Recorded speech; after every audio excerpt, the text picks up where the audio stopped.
Welcome to Rock That Relationship, a podcast about all things relationship with Corey and Tracy. Now let's get real and start creating relationships that rock.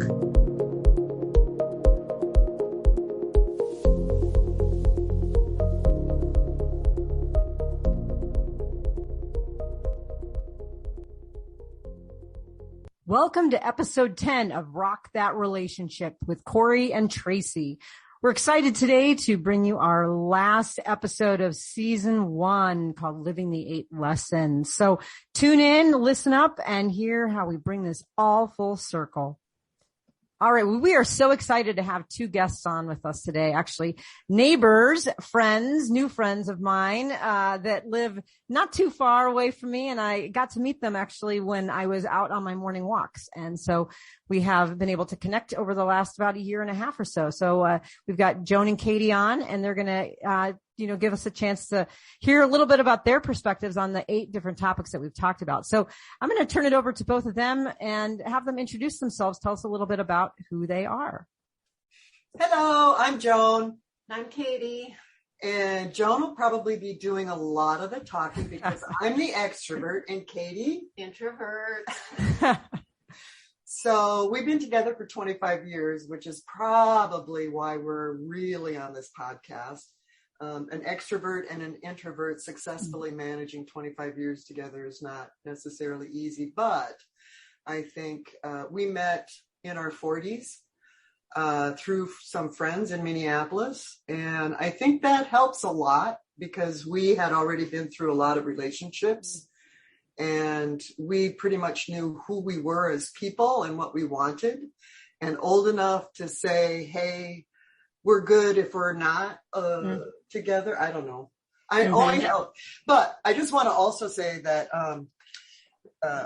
I came from New York City. I from Iowa originally, but I was living in New York City as a freelance musician for about 17 years. So when I moved back to Minnesota, there were some family circumstances that brought me, and my brother lived in Minnesota, and he introduced me to some friends of Katie's. And when I saw Katie, the first time I saw Katie was at a party, and she arrived with a partner or a date that nobody knew was a date.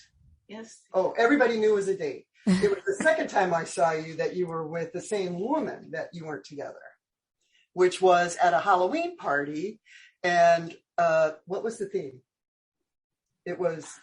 She came as, it was like pairs, famous pairs. Duos and pairs. Pairs. And she and her date that she was no longer with, came as a pair of breasts. Wow. Do I need to say more? True story. Wow. I mean, were you the left one or the right one? I mean, that's a real step out for an introvert. I have to say that pretty much shocked me. I thought you were going to say like Sonny and Cher or something. Her sense of humor, and she was cute, and she has a beautiful smile. And breasts don't talk. Oh, yes, they do. Oh, yes, they do. Anyway, so do you want to, Katie is from Minnesota. Why don't you say where you're from and what your career was? I was born and raised in Minnesota, lived there all my life until we moved here to Arizona and met Corey. I was a commercial painter for many, many years, and it's kind of boring life, but that's it. Well, you've managed to make a relationship last for 25 years. I don't think that's boring. I was going to say, I don't think the last 25 years have been boring. Have they, dear? No. Yeah, I hope she better not be saying that. All right, Corey, I hope you didn't invite them on to stir up some trouble here. No. It'd be our relationship podcast that would put a kink in this 25 years. It better not be. Exactly. All right. Well, excellent. We are so excited to have you on. So we're going to get to asking some questions here in a moment and hear your thoughts on each of our 8 topics. All right. So Joan and Katie, we have our very first question for you, which is our first topic we covered in one of our earliest podcasts. It's called Watering the Garden. And I know you've actually listened to this podcast. We've talked about it. And this concept of watering the garden is really this idea about investing the time, energy, and, effort into keeping the relationship vibrant and healthy, right? I mean, I know, Tracy, you talk about it really literally being like a garden, right? And, we've talked about this idea of if you don't water the garden enough, you don't pay attention enough to your relationship, and you don't feed it enough, the plants die. But if you give too much water to it and you're just overfeeding it, you can also kill the plants. Like if you're giving so much attention that you almost kind of stranglehold your relationship, you can create a sense of codependence or even just suffocation of the relationship. And, I talked in the podcast about how I had done both of those things to some extent. So, we're really going to kind of hear about what does it look like about watering the garden. So, Joan, Katie, how do you manage to put that investment and that effort into your relationship? So you're watering the garden, but you're not underwatering it and you're not overwatering it. Where do you find that balance? And what are the kinds of things that you do that help you, make sure that you sustain a healthy relationship? So this is Joan. And I think that in the last 25 years, we've had to navigate the amount of water at different periods in our relationship. When we were first together, I would say the first 5 to 10 years, certainly the first 5 years, we were leaving love notes to each other every morning. Mm-hmm. She had a job where she was gone before I even got up. So I would leave her a note at night and she would leave me a note in the morning. And, we were very attentive. We were, in the honeymoon phase. And so there was a lot of that early adoration going on. After 25 years, I don't know how much adoration is going on anymore, but we do pay attention to each other. And, you learn a lot about a person. We made a commitment to each other from the very beginning. And I think the thing that drew us both to each other was the trust that we had in our relationship. Communication and trust were our top of mind. And I push communication. So, I get watered if I'm not feeling comfortable in the relationship and I can push her and she can tell me what's going on. But when you say push her, what do you mean? Like actually talk to her, like actually ask her questions, like directly, right. Like, hey, I'm feeling this way. Can you do this? Correct. Or I need more of this kind of thing? No, it's more of how are you feeling? How are you doing? Mm-hmm. And I feel like something happened and you're not okay with it, kind of thing. It's more of, after a certain amount of time, there's a sense of who that other person is that you have, right? There's just an understanding of what they want and what they don't want. And that's come from asking questions, like you said. Mm-hmm.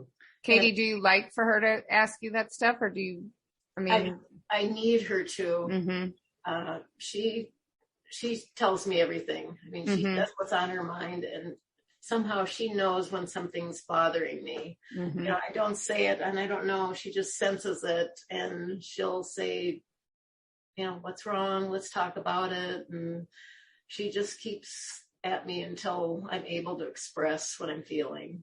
So sometimes it takes a while because I don't know exactly what it is, but she's very patient with me and eventually it comes out. And you mentioned you're an introvert and she's an extrovert. So do you feel like there are times when you need to kind of direct her or ask her for these things? No. She tells me. I saw that she's shaking her head yes. So. Well, I'll tell her or she will tell me what she doesn't like about what she's seeing, hearing, what I'm doing. Or, she's pretty good about telling me what she doesn't like without being asked. Right? She takes it well, though. Yeah.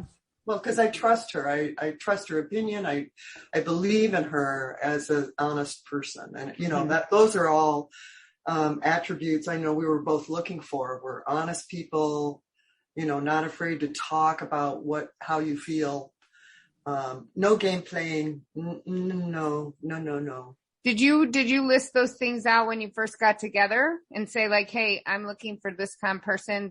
Or when you first got together, I'm looking for these qualities, or these are things that I want, or these are things I don't want. I don't think so. Did we? No lists. I don't think they made lists in 1996 lesbian gatherings. No, times are a little different now, I think, as far as that goes with relationships. I don't know if that's good or bad, but certainly it worked out for us. It's not that we haven't had our bumps in the road, but, our commitment and looking for the type of person that we wanted, which was trust, loving, honest, real. I think the one thing that you said when you met my parents was you weren't all that sure about me. I didn't know Joan before I met her at that party. And she said she came from New York and she didn't really know anybody that I knew. So I didn't have her background. But when I finally met her parents and found out what wonderful people they were, I kind of checked that off as, okay, she came from good stock. Yeah. I'm real. Exactly. Yeah, I'm real. Yeah. Wow. Well, those are all really amazing, ideas. Yeah. The question. It more than answers the question, right? It's not just about a single act of giving enough water. It's about fostering the kind of relationship that you have that just waters all the time and making sure that you pay attention to that. I think that's just a kind of a beautiful way of going about it. All right. Well, thank you so much for that. We're going to go on and talk about our next question. So you brought this up in the last question about communication. So I'm wondering, do you know, or have you ever thought about this? Like, what's your best communication strategy for a healthy relationship? And is that different for each of you? Yeah, I know what her strategy is. What's her strategy? Wait for Joan to ask. But you said she'll tell you if she's upset. Yeah. Well, it does have to be pretty extreme. Which, I can be extreme. But I think we talked that maybe is something we talked about early on in our relationship, was communication and how important it was. And we've actually talked to other friends that are single, and they've asked us the same question. Well, not the same question, but have asked us the question, what's the most important thing or in your relationship, or how has your relationship lasted this long? And communication's the only answer. If you're not talking to each other or communicating in a loving, honest, truthful manner, it's not going to work. That's what I say all the time. You won't have anything. There just won't be anything there, right? Right. Yeah. And part of that is in the character of the people, right? Themselves. Like her character, she has a very strong character, obvious from her sense of humor. She's a real character, but, it has a lot to do with communicating. And what was the question again? Well, just like here, how about I say it this way? So when you strategy, right. Yeah, like, are you ever feeling like you're not communicating and then you have to go to the other person and say, look, it would really help me if we talked more? Or, here's something that I think is interesting, given the political divisions in our country. I think a lot of married people now are finding out that their partner isn't on the same page. And for me, that's pretty shocking, because I have in-depth conversations with pretty much every person I meet, whether the bus stop or a friend or a partner, right? And so what does that mean to communicate? Do you guys talk about everything? Are you talking about your feelings? Are you talking about your opinions? Are you talking about your beliefs? Yes, all of the above. I talk about everything. And whether she wants to or not, she has to listen. She, in fact, just before this, we were talking about, we were kind of doing a little homework. And one of the questions was about a significant change in your life, or that you've tried to make personally, not as a couple, but personally. And one of the changes that I'm going through is thinking about how religion in this world is a lie, if you will. Anyway, it's a whole other topic, but she was raised Catholic. I was raised Methodist. We're both solid Midwesterners, went to Sunday school and church every Sunday. through our entire childhoods. So we have a good, strong Christian base. But for me, Christianity is, a lot of what's wrong in the world today. But, so I can say that to her, and she and I have had these conversations. She doesn't say a lot. Oftentimes she just nods in agreement. Mm-hmm. Is that true? Mm-hmm. Yeah. So we're like-minded, and, I am always going to talk about politics. When I was a kid, my parents were both teachers, and I won't go on. She just gave me a look. That's communicating, right? Nonverbal exactly. communication. You know each other so well, right? Yeah, exactly. Yeah. My parents made us sit in front of the TV and pick our candidates during the conventions back in the day when you didn't know who the candidate was going to be. They picked them at the convention, So I've been talking politics ever since I was a kid. So, I've obviously been talking about politics for 25 years with Katie, and she's still here. So. And what about feelings and vulnerabilities? Do you guys talk about that stuff?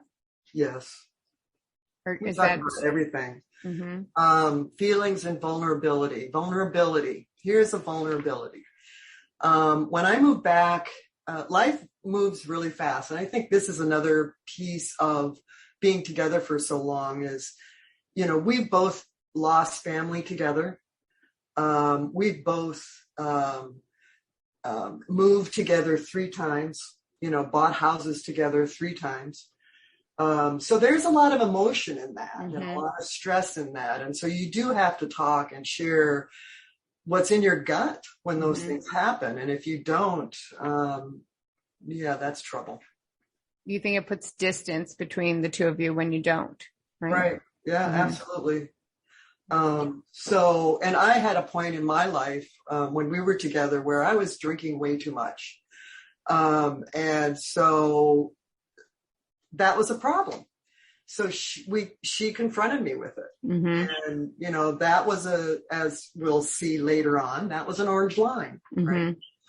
So when she did that, were you defensive? I think that's the thing about communication, right? Is getting out that defensiveness and being able to actually hear someone, or did you have to go to therapy to be able to talk both. Better?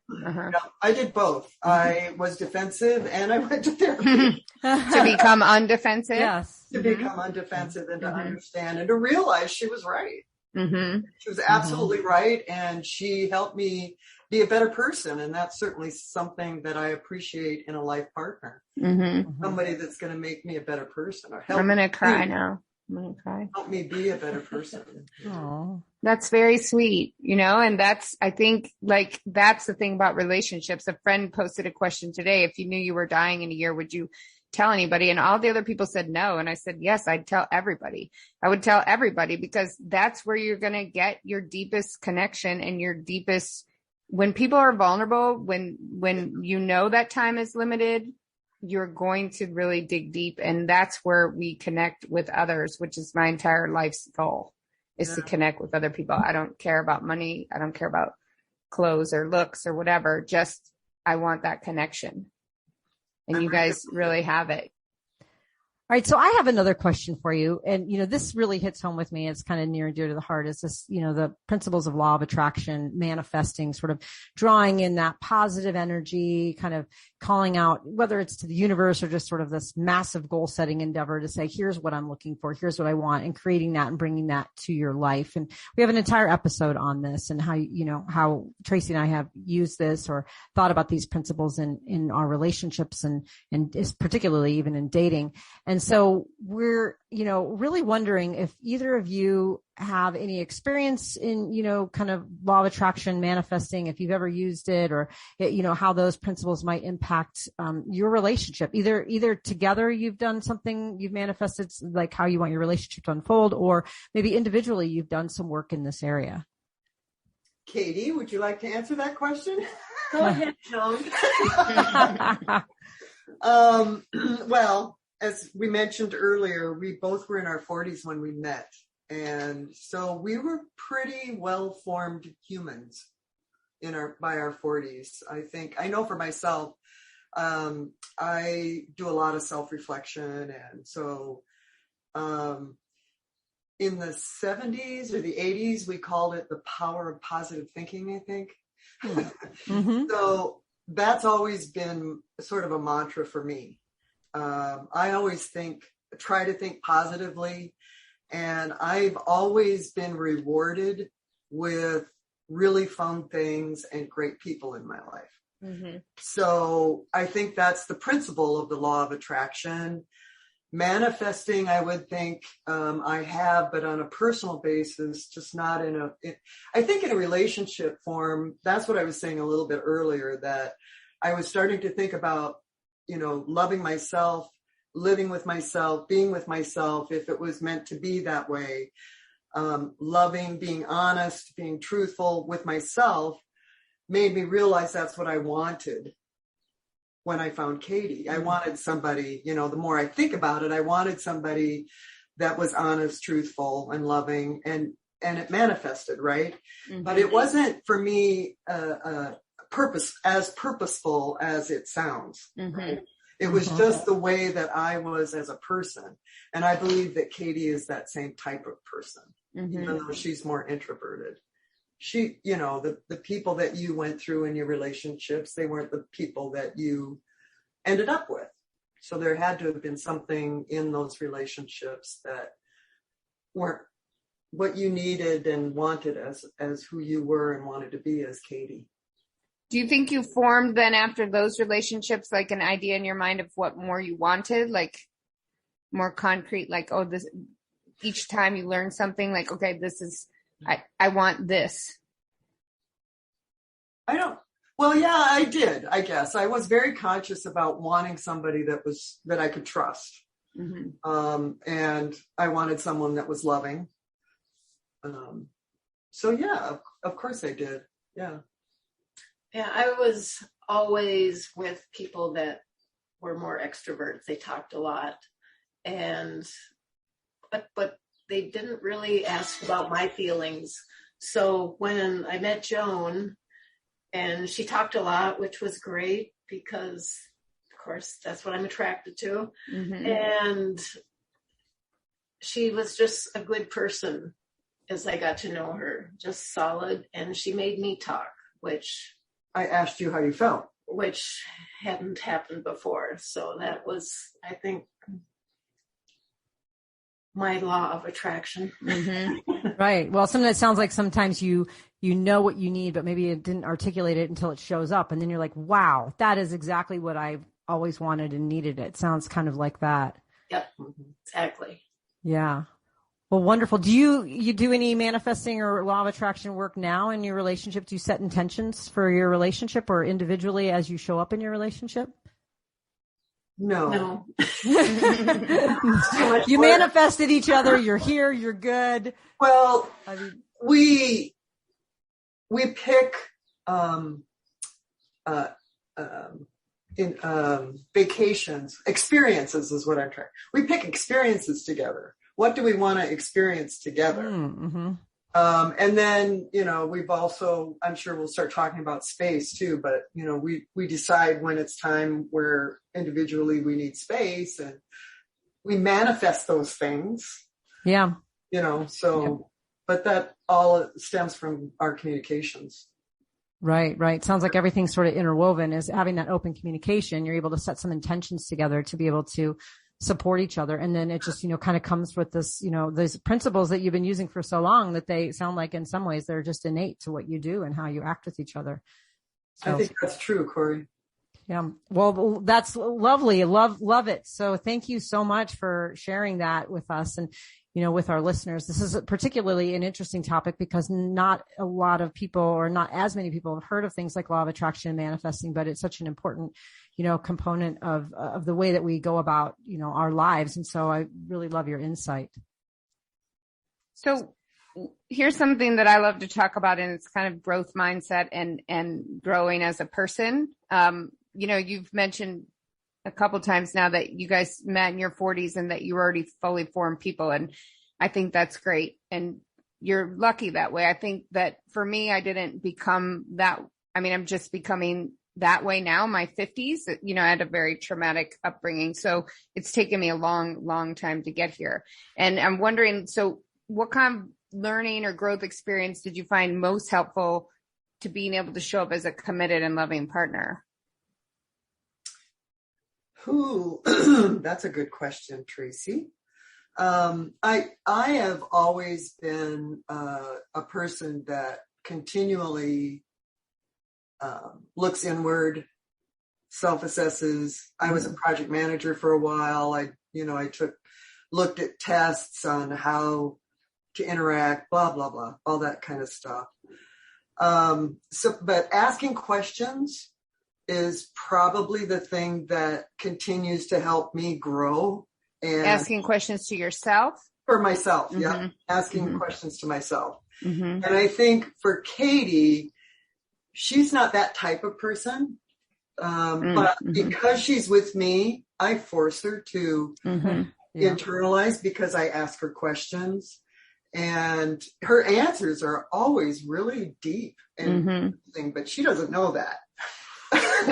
Katie, would you do that work on your own? Like, would you come coast along?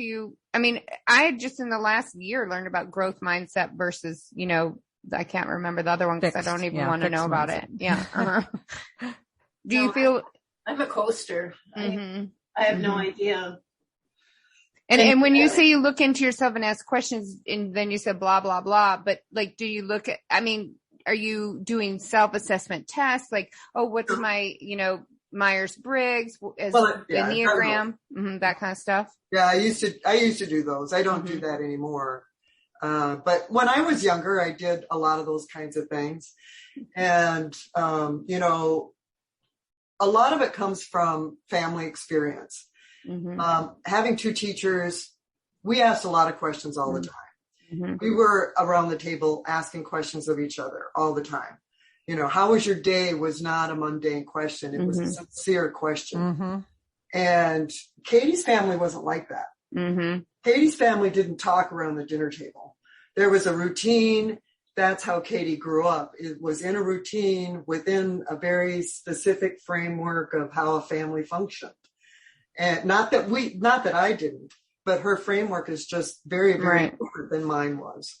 And yet she is very different from the rest of her family. I have met her siblings and I have met her dad for a very, very brief time. He passed away shortly after we had met. And her mom was already gone. She's very different from her siblings. So but she's also a lesbian, which is completely different from her straight siblings. Right. And that's a whole podcast, probably a series of podcasts on that, right? And I think it's fair to say that her siblings are right and Katie is left. So that is very different from her siblings. I think her thinking about the world is very different than what her siblings believe and how they function. And Katie, does that drive you crazy about Joan wanting to do that stuff, or do you like it? We're getting a lot of nonverbal communication here. Oh, no. Doesn't show up on podcasts. I can't read them. I don't know. Katie, do you like it? It's challenging. It's okay. Oh, I'm not sure what the question is. Do you like that Joan does all of that self-reflection and kind of brings you along with her and asks you to do that as well? Or do you find that? Oh, I think it's great that she does it for herself. What about when she asks you to do it for yourself? She doesn't really ask me to do it for myself. Does her doing it prompt you to do it? No. Interesting. I'm okay the way I am. And I'm okay with the way she is too. I do like to get her opinions on certain things. And if I'm struggling with something, I will definitely talk to her about it and or go to therapy. But for me, I'm the type of person that has to talk about it. But I think she does talk more about it because I ask her questions about it. Well, I think I've noticed that in society in general, you either have the family that really talks about stuff and it really just pushes you, broadens your perspective, and the family that doesn't, and there are anomalies, right? I grew up in the family that didn't talk, but then I became a talker. So, I mean, the only other thing I would ask is therapy. Like, is that something that you feel has been beneficial to your life, to both your lives, to your relationship? You answer. Well, I have not been to therapy, but I think it's definitely helped her, which has helped our relationship. So yes, I would recommend it. Okay, great. Well, I recommend it wholeheartedly, even though I just got divorced from a psychologist. But I think it's, it's a helpful thing. You have to find the people that you like, and then, you have that work out. So I think, when you say you have to find the people you like, you're talking about therapists, right? A therapist, or what Corey and I do is a lot of podcast listening to, and it doesn't have to be a formal therapist, right? So I don't know if you guys listen to podcasts, listen to books, what people would call self-help, or now the better term is like growth mindset and stuff like that. Yeah. Yeah, I do that. She doesn't. She reads a lot of books, but they're all fiction. She's one of those people that likes to sit on the couch and read all day if it's raining. If it's not, she's outside. Good. Playing pickleball. We've heard that. We love that. Doing something physical, So, yeah. Exactly. Yeah. Yeah.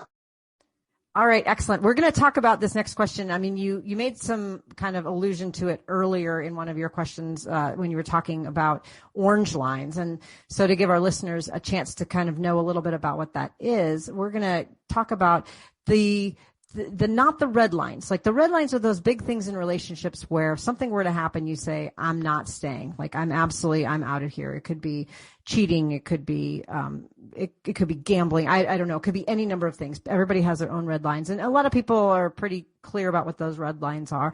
But then there's something called the orange lines, which are those things that are not necessarily the one thing that might push a relationship to the brink, but consistently, if they don't get addressed, they could, right? It could be, I gave the example in the earlier podcast about consistently being late and just feeling disrespected over and over and over, and you address the behavior and it doesn't change and your partner is late and late and late. After a while, you might say, listen, I just can't put up with this. I can't be in this relationship. But being late once isn't necessarily going to end it. So these orange lines are really not deal breakers in and of themselves, but collectively they can be. So let me ask you both a question. Do you have orange lines? And if you do, what are those orange lines? Well, until we listened to your podcast, I don't think we really thought of certain things as orange or red. But since you have presented the question, we have talked about them a little bit. And certainly my drinking and over drinking at that time was an orange line for Katie. That was something that you can't keep doing this. This is not the kind of behavior I want to spend the rest of my life with. We need to do something about it. So that was an orange line. That was something that she was patient with me to work through. And, from the get-go, the one conscious thing that she certainly said to me from the very beginning was the red line, no sleeping with anybody else. You cheat on me and I'm out of here. That was it. That was like the only thing. And I'm like, yeah, that's good. I can accept that red line. Orange lines, though, have sort of appeared through time. And because we had made a commitment and trusted each other. I mean, she had made a commitment to me by that time. We'd been together probably 10 years. And, she wasn't going to just throw it over for, me being on the verge of an alcoholic kind of thing. She was patient and still loved me and supported me and helped me work through it. I continued to drink after that. I still drink, 1-2 glasses, and from time to time I choose not to drink. I haven't drunk for the last several months. So, it's just something that, me personally, I needed to deal with, and she supported me in that. Other orange lines, we can't think of any. I mean, they pets, like getting pets, like one person wants a pet, the other doesn't. No, we've had pets, and we actually just lost our kitty. So I'm sorry about that. And now we're like, we know we both want another pet, but we both know that we want to travel. And one thing about having a pet is you worry because the pet is no longer a pet. The pet is family, right? Right. So you worry. What about travel? Like, is that, does one person maybe want more travel or less travel? One's more of a homebody? We're both homebodies. Yeah. But we do like to travel together, and we are now experiencing for the first time, really, pretty much, I am taking a trip to Iowa to a college reunion thing. And normally, pre-COVID, she probably wouldn't have even hesitated and we would have gone together, right? And now she's like, when are you going? That'll get us into our space question, giving each other space. Exactly. But a lot of it also has to do with COVID because our lives have changed completely as a result of COVID. We're much more homebodies than we were. And we were homebodies before, right? Yes.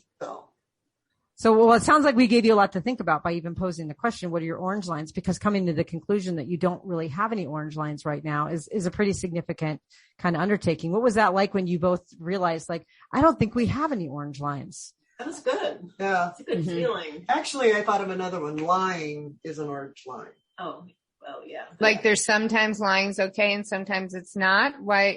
It's just not a deal. okay. But it's not a red line. It's an orange line. It's something to be discussed. And if it's something that I think if it's a habit that continues to distort the truth, just like what we're experiencing in the world, it's going to fall apart. Yeah. Just like the nature of not being honest with one another. Right. Just like in the real world, misinformation is distorting the truth and the world is falling apart. Right. We're not telling each other the truth. Because we're not communicating. We're not communicating honestly. People think they're communicating, but they're not communicating honestly. I could tell Tracy is really into this, but or with vulnerability, right? We need to stop now.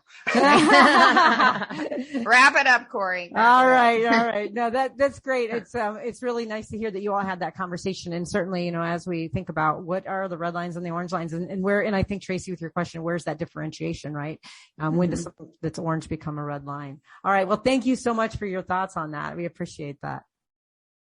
So have either of you ever tried to make a significant change in your own life in the time that you've been together, like career, personal, something that's just, for one of you, not the other, and like a big one? And if so, is there something they did that made you feel supported, or was it you felt pressured, or you know what I'm talking about? Yes. Okay. I think you've got an example. Do you have an example ready? So I do, because Katie, obviously, after 25 years, we've lost, as I mentioned earlier, we've lost family, and we've moved 3 different times. She's retired. So we've had a lot of big life changes. But I would say the one thing that stands out for me is when we moved to Tucson, I have one person left in my immediate family, which is my brother. And he has had addiction issues and mental health issues. He's older than me. So he should be a self-sufficient person, but he struggles with that, right? He's also, I think, diagnosed as bipolar. He was in Minneapolis by himself, and we were down here. And I presented the idea of having him move down here so that I would worry less, because I'm his only family and I'm his go-to person, right? I'm the one who gives him unconditional love in this world because he's my family.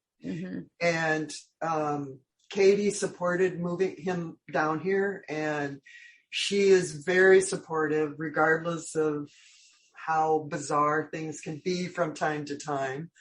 But she's very supportive of that extension of my family here in Tucson. And that as hard as it is for me sometimes, she supports me because it's not easy dealing with all of those issues with someone that you have unconditional love for, and yet can drive you absolutely insane. I mean, so it's like, this is something that makes you feel better. You would feel horrible if you left him in Minneapolis, right? Yeah. And add stress to your life. So it's like something that, even though it adds stress to your relationship and your individual lives, it's improved them also, right? In a way. Right. And it's really helped him. Talk about saving a life, right? Mm-hmm. You know, if anything, she's helped me save my brother's life. Mm-hmm. Well, what kind of things, Katie, what kind of things did you do that, you know, gave Joan that support? I just said, go for it. Kind of encouraged her, because it would be much easier if he was here, instead of having, if she needed to go back and travel to go help him or something. Mm-hmm. And did you guys like sit down and talk about that? Okay, here are the pros and cons of doing this, or here are the pros and cons of leaving him up there, and how's this going to affect our lives? Yeah, it pretty much was necessary to get him down here. So. Mm-hmm. Yeah. It worked out well. And the thing that has really helped me is that she participates in that relationship, and she not only lets me vent, but she has started developing a relationship with him in a way that she would never have done if he was still in Minneapolis. Mm-hmm. And that helps me, because she knows him, and, you know, if something were to happen to me, she would know him well enough to be able to help him, not to the same level, but at least, you know, guide him in the right directions. So that makes me feel better. Mm-hmm. Well, it sounds like that's like not just the support for the decision, but the ongoing support for the relationship and her and Katie's participation in that. So it sounds, you know, like a wonderful kind of joint decision, but also, you know, kind of this ongoing support structure. So excellent. Well, thank you. That was a wonderful example. And I'm so glad to hear that relationship is working out, and that situation it seems to be a very positive one for you all. Well, you know, we've talked a lot about communication and how important it is, and you all have said a lot about how it's really the foundation of your relationship. So I'm curious to know, like, when either of you has acted in a way that might be hurtful, potentially unintentionally hurtful to the other one, you might have said something, maybe you're cranky, you've had a rough day, you didn't do the dishes when you said you would, whatever it is, you know, what has helped each of you make sure you give the other person the benefit of the doubt, rather than assuming that they're purposely not doing the dishes or purposely being cranky at you? But how do you kind of assume the best in the other person when these kinds of things come up? Well, I can say we've never gotten angry over who's doing the dishes. Oh, well, say that for certain. That's nobody does the dishes, or exactly. Somebody always does the dishes or something. There must be some method to this. No, well, I think we've evolved there where it's like your turn, you know, but, you know, there are times in every relationship, I think, where someone says something, and like she said things to me that in a tone that were like, made me feel hurt, because it made me feel like she didn't hear what I was trying to say, or and vice versa, I'm sure, right? And again, it just comes back to, for me, I've had to go away from it.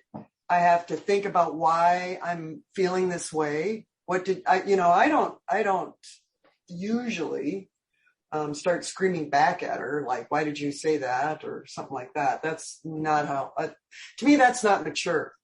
I want to think about why I'm feeling this way first, and then go back and say, especially when I have more emotional control, because if you're feeling hurt in that moment, you're emotional. And if you're emotional, you're going to say things that are probably hurtful right back, right?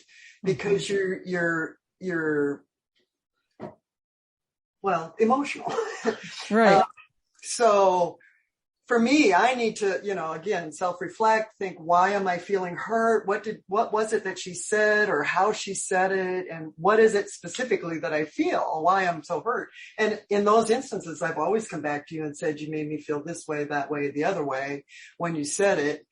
And she goes, oh, you know, I mean, it's. And in your mind, are you like, well, this person loves me, I love them. Like, maybe they didn't. Maybe it's not what I'm making out to be in my mind. Or maybe they're having a crappy day or, whatever, something Right. like that. Like, because you have this foundation of love, you can give each other a little bit of grace. Exactly right. Yeah. And then do you end up, it sounds like you end up saying something, or are there times in which you don't and you learn to just let it go and you assume that person's just having a rough day and you let it go? Joan, you're shaking your head. Again, our listeners only hear things. I can literally hear your head shaking. No, you would talk about it all the time, right? Yes. Okay. Yes. We always talk about it eventually. Then we kiss and make up. That's Nice. Katie, by the way. We hear her for the first time on the podcast. So it sounds like if you feel hurt or something happened, that you both talk about it. You talk about it right away when it happens, or do you ever harbor it a little bit? I think I was saying before, is that I don't typically talk about it right away. I just walk away and then I think about why I'm feeling that way first. Okay. Before I talk to her, because I want to know, why am I being so emotional about it? I'm a very emotional person, and I think Katie is too, and we're just very different about how we handle our emotions, as everyone is, right? And so sometimes people handle their emotions by just raging, and that's not necessarily productive. And if you're going to have a relationship that you want to last a lifetime, your communication has to be productive. Yeah, right. Absolutely. So I'm curious to know, just on the side here, as we talk about, you say, I don't talk about it right away, but as an extrovert, does that mean like 5-minute break before you talk about it? Or is that like an introvert's answer, which is like a day or two? That sounds right. Yep. Okay. I don't usually wait a day or two. I can't do that. Yeah. We never go to bed mad at each other. Correct. Oh, you don't? Okay. That's a rule. That's a rule. All right. I like that. I like that rule. Okay. Well, thank you. That was, really, interesting, especially as you navigate kind of that introversion, extroversion piece about when you talk about it, when you bring it up, how you sit with it and think about it and make meaning of it. So thanks so much for that great response. I do have one thing to add there, Corey, is that I've learned that through time, because I think I was much more quick to react early on in the relationship. But as I have grown into the relationship and learned more about her, I've changed my behavior. And do you think it's because you have a longer history of trust, right? As each year goes by, you build trust. Correct. Yeah. Yeah. That makes sense. And you get into the groove of understanding and anticipating and knowing each other. Part of it is too knowing each other's intentions, so knowing that person, the other person isn't always like necessarily has an intention of doing something that's hurtful, because you have a context of them for so long that, there's must be something else going on. All right. Great. Well, thank you. That was really excellent.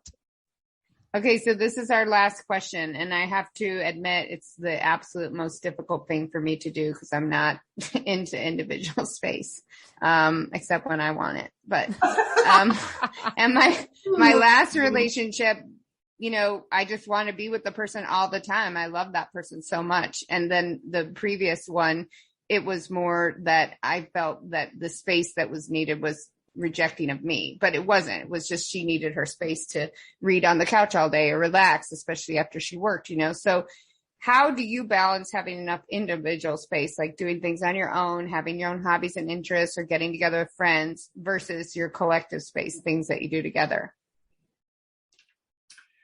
I think after 25 years, that balance is just natural right now. I think in the beginning, we loved being with each other all the time, and we had similar hobbies and similar interests. We went golfing together, etc., and watched sports together and stuff. And our schedules were so different that it seemed like she had her space and I had my space. Just naturally built in. Yeah, she got up early in the morning. She was gone. So I had my space in the morning. She got home in the afternoon. I was at work. She had her space in the afternoon. Now, as we've both retired and COVID has come along, we've realized that we need maybe some actual individual space. But so we just tell each other. I need the house this morning. Are you going out? Yay! You're going to play pickleball. Awesome. Because then you can have your space. What about this? This was an issue for me with one relationship that my friends, all straight women, loved my girlfriend, and they always wanted her to come along on girls' nights. And I would say, no, I need that space. Like, I'm not inviting her. Right. Not because I don't love her or like her, but I need to hang out with my girls' night. Right. Have you guys ever encountered anything like that? I don't think so. I can't think of any, no. Because the friends that we have, because we've come from different places and now we've moved to a new town, the friends that we make together now. Mm-hmm. Right. And the friends that we have from our past, we have actually, to me, I have more, I don't just have friends. I have people that are family to me. Mm-hmm. Right. So everybody in my life is very significant. And I think that's true of Katie. She has some friends, but she has more of her friends are more like family. And mm-hmm. we've actually started bringing them together in certain situations. Like we actually are planning in August to go back to Iowa to see my friends who have basically like a ranch house and property in a small town. And we're bringing her friends, a couple down, and we're going to hang out, the 6 of us together, right? Mm-hmm. They met at our wedding, and they've met from time to time here and there, but they just seem to really like each other and stuff. So it seems that there's like kind of a natural growth into that, maybe initially when people get together and they've got different activities. And I wonder, I mean, I imagine this is different for same-sex couples than it is for, opposite gendered couples. Do you think? Just like the element of like the girls' night. I know, I know for you, Tracy, you said that all the people you would hang out with identified as straight and they had mm-hmm. husbands that they could leave at home. But when you're with a woman, it's like, oh, well, if girls' night, I'm going to bring my female friend. I mean, it could be a girls' thing. Yeah. Yeah. Cause the couples we're talking about are both straight couples. We're, mm-hmm. we're the only same-sex couples mm-hmm. here. Yeah. And most of the people that we interact with now are our neighbors who are all straight. Mm-hmm. There's one other same-sex couple in the neighborhood, but we knew them before they moved in. Well, I wonder if age and then just time together. I mean, it kind of, things ebb and flow, or they morph or. Right. Yeah. And like the friends that I have from my past, I want her to meet. Mm-hmm. Mm-hmm. Because they're significant people in my life, mm-hmm. right? If we're just hanging out with people that we've met, that we consider friends, mm-hmm. but we don't go out of our way to see them. They don't go out of their way to see us. We just happen to, that there's that kind of friendship, right? Social friendship. And then there's meaningful friendship. Mm-hmm. And I just made that up. You should write a book on that. There you go. I should. Well, I just want to follow up on the couch reading, like reading on the couch all day. So that's an introvert's dream, as we know, right? Does that drive an extrovert crazy? And then does the extrovert try to drag the introvert off the couch, or does the extrovert need to just take themselves out and go do something else? We got to answer verbally. We can't record those. Even though there's head shakes. A lot of head shakes. Well, the extrovert it used to drive me crazy, I think, that mm-hmm. she would read, but also I am a musician. Mm-hmm. So I can go off and practice, and do things. I'm also very, I'm very creative in that I like to do a lot of different kinds of things. But one thing that she has helped me with is actually read a book. Mm-hmm.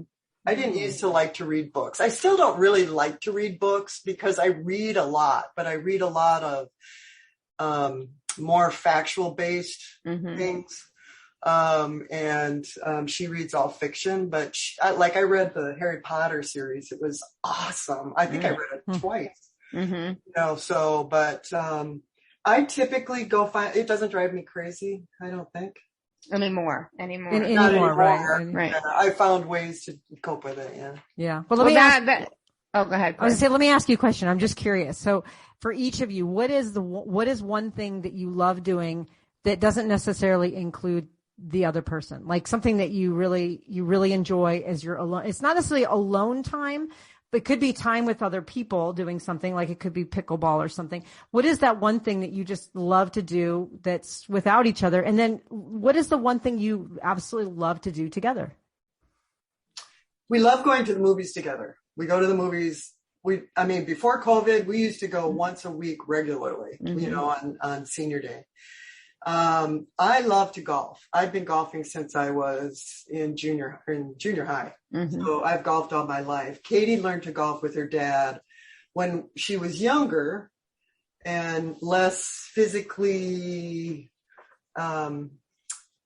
restrained. I mean, she has issues with her shoulders now, as she's gotten older. I don't think golf is as much fun for you as pickleball. I really like pickleball now. Yeah. Mm-hmm. And would you like Joan to come with you, or are you fine with it being your thing? Oh, I think I like it being my thing. Mm-hmm. Yeah. Mm-hmm. And she's told me many times, are you going golfing today? Are you golfing? And, COVID and some other physical issues have kept me from doing that, but I'm on the verge of getting back out there. So I'll make her happy. Good. Yeah. Another thing I like to do is wander around Home Depot, Lowe's, hardware stores. Together or separately? No, separately. Oh, uh-huh. I like doing that too. So sometimes she will let me come along.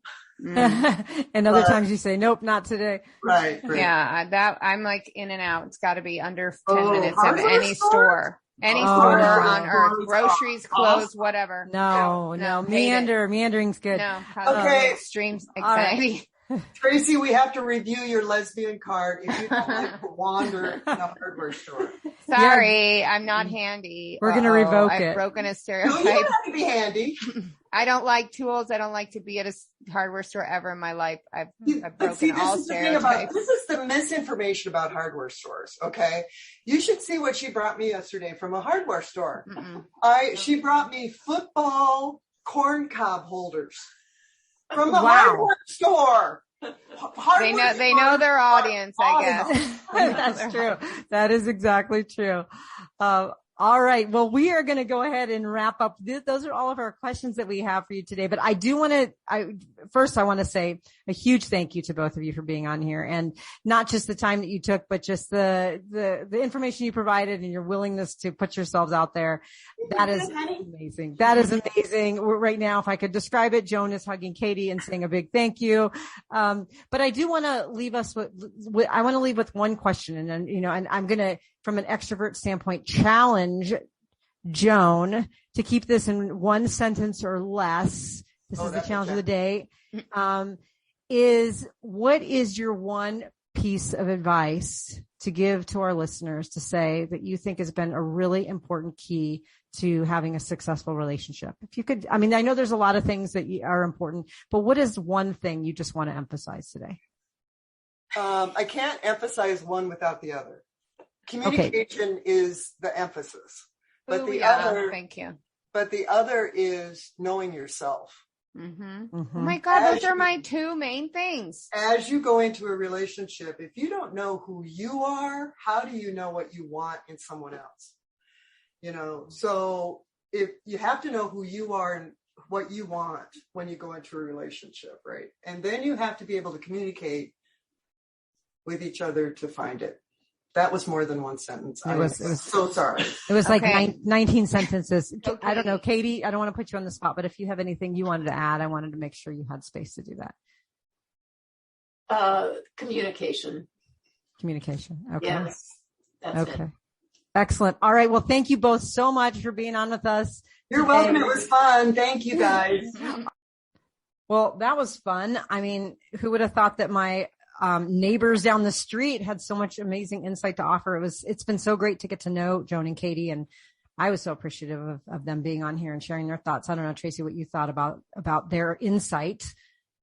Well, I think that's anytime you get to know people, I think you're going to be more surprised than you are let down, right? Like if you truly can have a real conversation with people. It was very nice. I like to hear that. And I'm always impressed by people who are able to maintain a long-term relationship, and I think that having, putting in the context of all the things that need to go into a relationship, I think we've talked about a lot of those. I think it surprised them, right, to think about those things. Yeah, I know, especially seeing their nonverbals too. It was exciting just to hear what they had to say and the insight they were making. But I'm curious to know also about your insight. We've made it through 10 episodes now. This is the bottom of the ninth inning for us here. So what are some of the big takeaways for you on some of the things that we've talked about?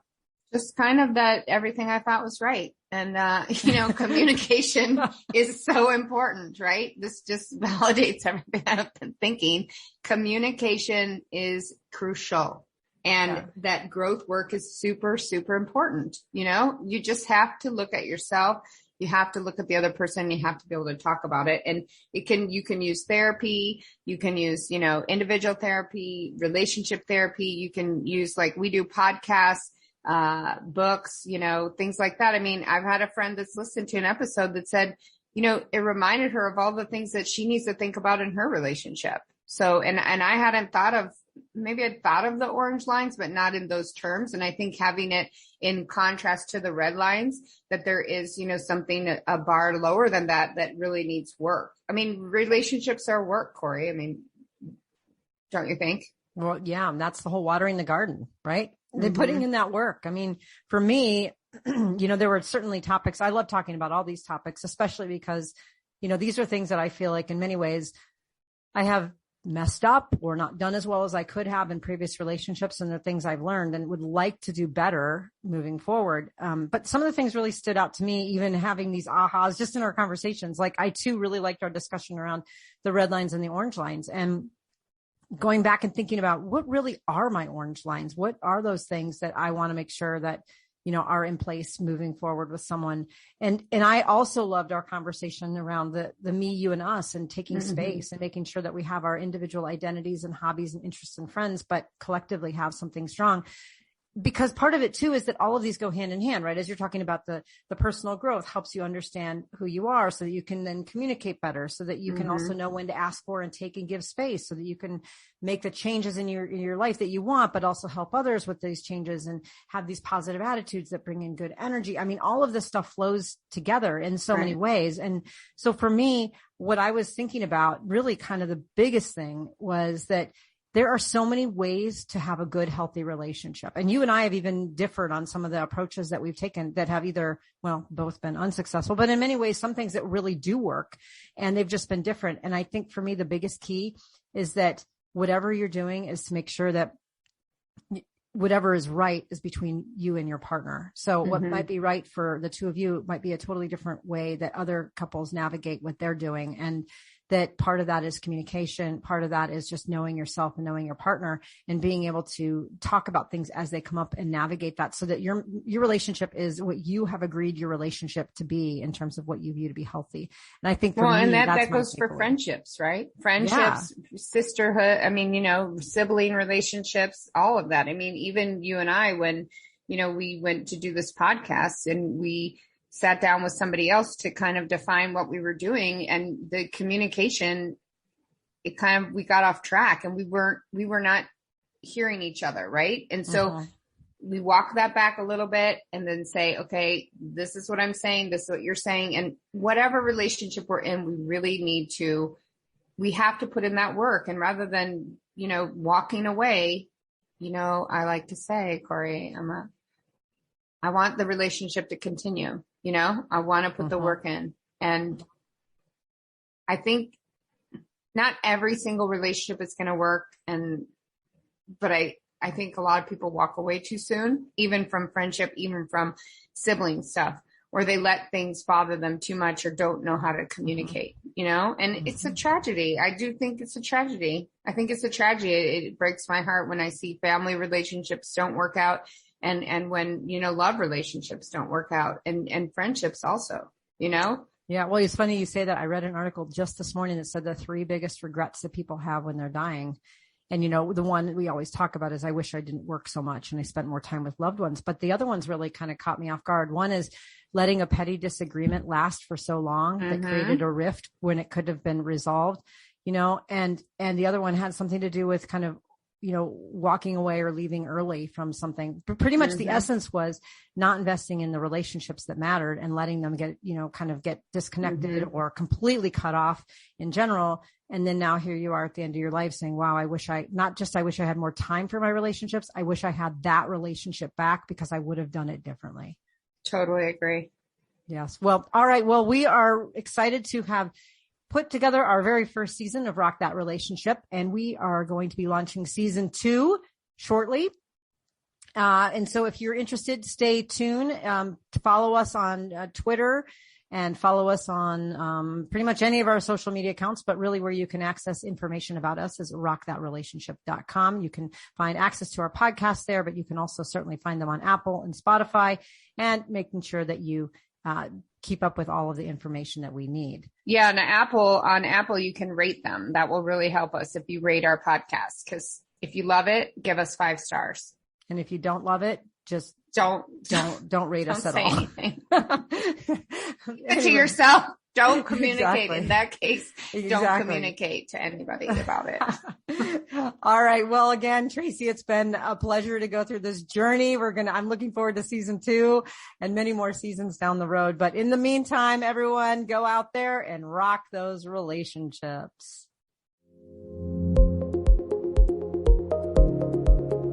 If you liked what you heard, check out our show notes for resources from today's episode. Make sure to follow us on Facebook and Instagram under Rock That Relationship, and go to our website at rockthatrelationship.com for updated episodes and more great information. Thanks for listening. Now go rock those relationships.